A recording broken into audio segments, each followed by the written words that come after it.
Hello दोस्तों, नमस्कार। मैं Om Prakash Pandey, bio care private limited, Nagpur से। आज है हम बिरछा, ग्राम बिरछा, जिला रतलाम, मध्य प्रदेश। और हम लोग आए हुए हैं इधर बिरछा में नरेंद्र पोरवाल जी के खेत पे। और हम मेरे साथ में है Mukesh Garg ji, area branch manager, bio care private limited, Nagpur. और नरेंद्र पोरवाल जी जाने माने यूट्यूबर भी हैं, और इनका जो है चैनल है देश किसान हमारे किसान। हमारे किसान। तो इनको लगातार बायोसेल दे रहे हैं, जैसे कि पीछे खाद रखा हुआ भी है। ये लगातार ले रहे हैं, 200-300 बैग हर साल डाल रहे हैं। तो क्यों ना सीधे इनसे ही जानकारी लें कि कैसे डालते हैं, क्या इसका उपयोग है, क्या मिट्टी को में क्या फायदा करता है, किन किन फसलों में इसको डालना चाहिए। ये सारी जानकारी नरेंद्र पोरवाल जी से ही लेते हैं।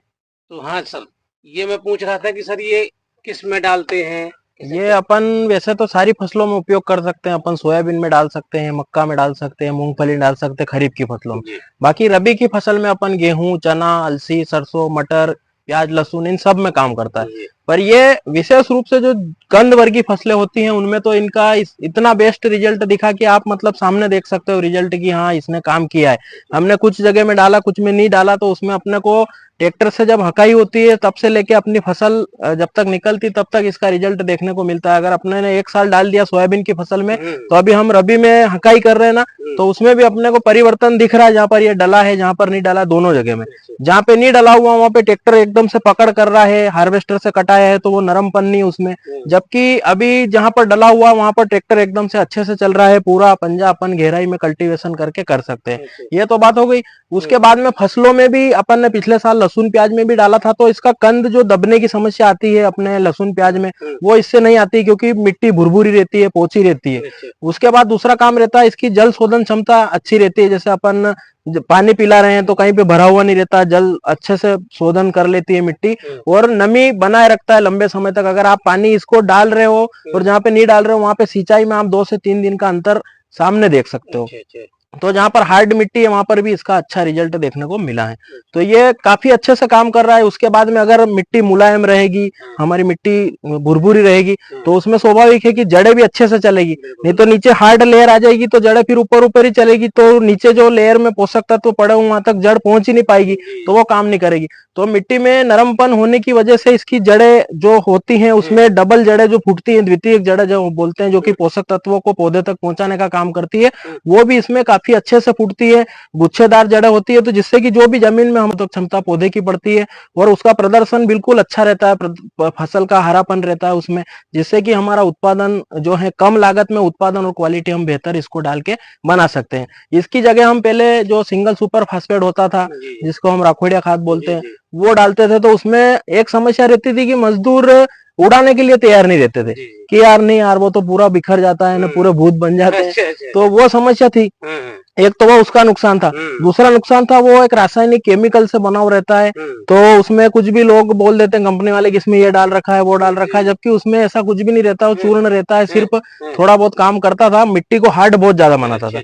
तो वो इसमें नरमपन से उसका रिजल्ट भी हमें देखने को मिला। साथ ही साथ इसमें ये उड़ाने में भी ऐसा रहता है कि जहां डालो वहीं गिरता है। ऐसा उड़ने में या ऐसे मजदूरों के कपड़े खराब भी नहीं होते, मजदूर आराम से मिल जाते, कोई भी इसे उड़ाने के लिए तैयार हो जाता है। वो पूछते हैं पहले कि ये उड़ता तो नहीं है ऐसे ज्यादा, तो वो इसमें एक क्वालिटी ये है कि इसमें उड़ाने में भी आसानी है। उसके बाद में इसको अपन जब खेत में डालते हैं, सिंचाई कर देते हैं, तो सिंचाई के बाद से ही हमें रिजल्ट देखने को मिलता है कि मिट्टी मतलब भुरभुरी हमें देखने को मिलती है। तो जड़ें भी अच्छी चलती है, जड़ों के कारण जड़ें अच्छी चलती है, गहराई तक जाती है, तो पोषक तत्व जो हमारे खेतों में ऑलरेडी पड़े हुए हैं वो फसलों को मिलते हैं, उनका अच्छे से दोहन हो जाता है, उपयोग हो जाता है। तो उससे फसल हमारी हरी भरी रहती है, उत्पादन और क्वालिटी दोनों हमारी बेस्ट है। हमने भी शुरुआत में इसका थोड़े से एरिया में उपयोग करके देखा था, जैसे आप ही आए थे शुरू में, तो हमने भी एकदम से इस पर विश्वास नहीं करा था कि नहीं यार जो हमारी पारंपरिक खेती चल रही है उसको छोड़ के अगर इसको डालें तो ऐसा तो नहीं हो कि हमारा नुकसान हो जाए।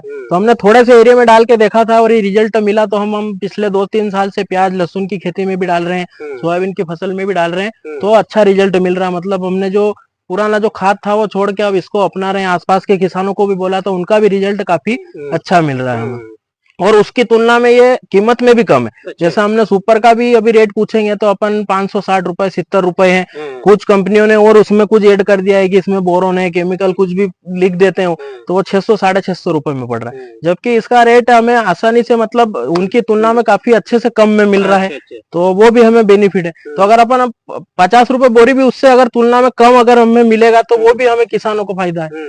तो मतलब अच्छा खाद है, अच्छी इसकी मतलब प्रदर्शन इसका सभी फसलों में अच्छा देखने को इसको मिला। सर डालने का क्या तरीका है, इसको मतलब डालने कब डालते हैं? डालने का हम तो इसको खेत की जब तैयारी करते हैं उस समय डाल देते हैं। जैसे अभी प्याज लहसुन का खेत, प्याज का खेत हम एक बार हंकाई करेंगे, उसके बाद फिर दूसरी बार हंकाई करेंगे, तो दूसरी बार हंकाई के बाद में डाल देते हैं या तो रोटर बिटर करने से पहले, तुरंत पहले। इसमें एक सावधानी रखनी पड़ती है कि अपने को डालने के बाद में इसको मिट्टी में अच्छे से मिलना चाहिए। अगर सीधा धूप से कांटेक्ट हो जाएगा तो उससे भी इसमें जो बैक्टीरिया वगैरह है उसमें नुकसान होता है। तो इसको डायरेक्ट या तो अपन हकाई के टाइम पे, हकाई के पहले डाल दे तो वो कल्टीवेशन हो जाएगा, मिट्टी में मिल जाएगा और इसका काम चालू कर देगा। चाहे आप फसल 20 दिन बाद भी बुआई करोगे, उसके 20 दिन पहले भी डाल देते हो तो कोई नुकसान नहीं उसमें, वो कर सकते हो। और अगर किसी वजह से आप नहीं डाल पाए खेत तैयार करते समय, तो जैसे आपने लहसुन की क्यारियां बना दी है, रोपाई वगैरह चौपाई हो गई, पहला पानी आप जब स्टार्टिंग में देते हो तो उस समय भी क्यारियां बनाने के बाद में डाल के इसमें सिंचाई कर सकते हो, उसमें भी कोई नुकसान नहीं है। ये अपना प्रॉपर काम करेगा। बढ़िया है, शानदार है। तो अच्छा रिजल्ट है इस बार भी हम सारी फसल में डालेंगे और सभी किसान भाइयों से भी निवेदन करेंगे कि आप भी, ये बहुत अच्छी चीज है, इसका थोड़े एरिया में भी आपके यहाँ पर उपयोग करके देखें और आपको संतुष्टिजनक रिजल्ट मिले तो आप अगले बार इनको बोलने की जरूरत नहीं पड़ेगी, आप आगे रह के फोन लगाओगे कि हमें इतना बायोसील चाहिए। तो बहुत अच्छा शानदार रिजल्ट है। सर, ना एक अच्छी चीज उपलब्ध कराने के लिए आपका धन्यवाद बायो केयर का। इसी तरह सर बायो केयर के साथ आप जुड़े रहिए सर। ठीक है सर।